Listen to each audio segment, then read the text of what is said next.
Well, there's no doubt that many of us have some spring fever right now, and for homeowners, that generally means working on your lawn. But before you begin, you might want to listen to some advice from the pros. I talked with Nick Walkers with Rainbow Lawn Care tonight about what we should and shouldn't be doing at the beginning of the season. Nick, thank you so much for being here on Saturday night. Absolutely. Thank you for having me. Okay, so Lisa Meadows, our meteorologist, is talking about snow possibilities for some people, not really in the metro, but outside the metro. Tomorrow, we're going to have a cold snap, maybe tonight. And so when we think about spring lawn care, is it really time yet, or do we have to wait until these sort of snow events trickle off? Yeah, I think just like everyone else, I'm antsy to get out on my lawn and start working. Based on the weather we've had so far this year, we're pretty much ready to go with most lawn care.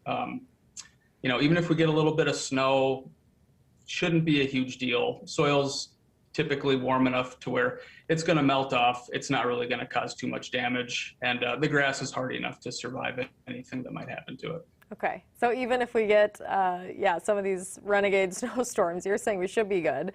What should be first on our checklist? So first on your checklist should be survey your lawn. Try to locate any areas that might need a little bit extra attention this spring. So anything that has a little snow mold, maybe some vole damage, some dog spots, just bare areas that have accumulated over time, and come up with a game plan for how you want to tackle those this year. Once you have that scoped out, getting all your lawn care equipment ready to go.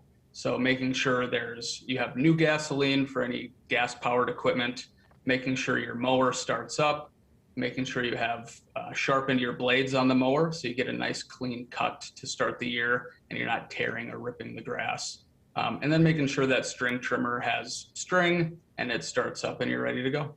Yeah, what are some of, if you mow your lawn with dull blades, what are the risks there? Yeah, so mowing with dull blades, you can sort of, rather than cutting the grass tissue, you're tearing and ripping, and it can leave sort of a tattered end. You open yourself up for diseases as the weather warms up, and you really just end up with not the best appearance. A sharp blade leaves a sharp cut and a sharp looking lawn. How often do we need to sharpen those for people who maybe haven't for a while? Yeah, sure.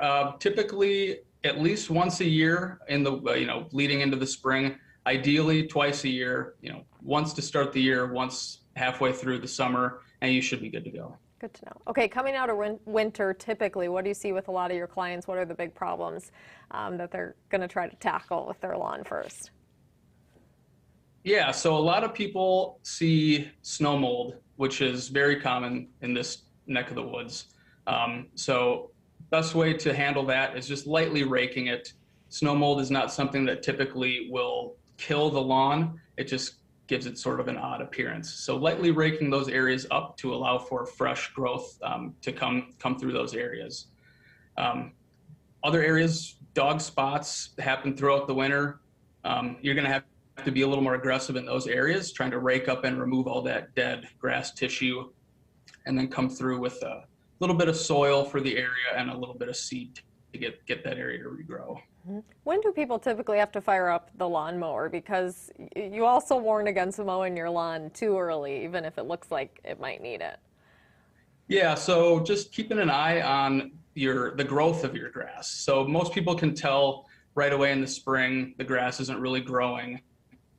Once the weather warms up and the soil starts to reach around 50 degrees, which coincidentally is what my lawn was this afternoon when I checked it, you'll start to see the grass really growing, and it's at that point you can think about mowing. But something to know about mowing is, especially at the beginning of the year, you don't want to mow your grass too short. You're going to want to set the mower higher than you think, so 3.5-ish inches, a little bit higher maybe, and that's just going to help get you off on the right foot for the spring.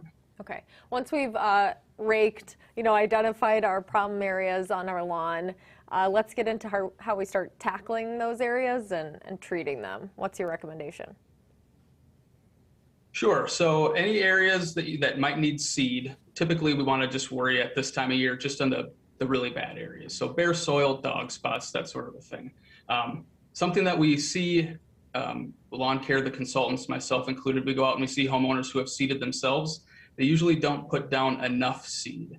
So less is not more in this situation. You're going to want to be pretty heavy-handed with the seed. So on any area that you're seeding, put down plenty, and then you're going to really want to rake that into the soil. The seed is going to need to be in contact with the soil in order to germinate. So just sprinkling it on top usually isn't enough. You're going to want to incorporate it a little bit. Once the seed's down, watering it 2 or 3 times, ideally per day, lightly, just to keep the top layer of soil and that seed moist for 2 or 3 or more weeks until you're waiting for that seed to germinate. Mm-hmm. What about timing of putting seed down?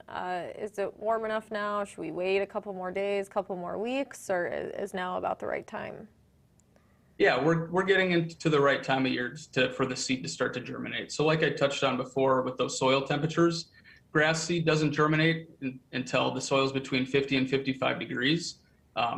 Like I said, my lawn is right at 50 and it's in full sun. So we're in the low part of the spectrum for when seed's going to germinate. Lawns that might be a little shady, they might be a little bit cooler yet. So if you have some shade in your lawn, you might want to wait another week or so. But for the most part, we're pretty much ready to let the seed fly. Sounds good. Nick, thank you so much for your expertise. I know a lot of people are going to put it to good use over the coming days and weeks here. Definitely. Thank you for having me. And you'll find more information on Rainbow Lawn Care at WCCO.com. We'll be right back.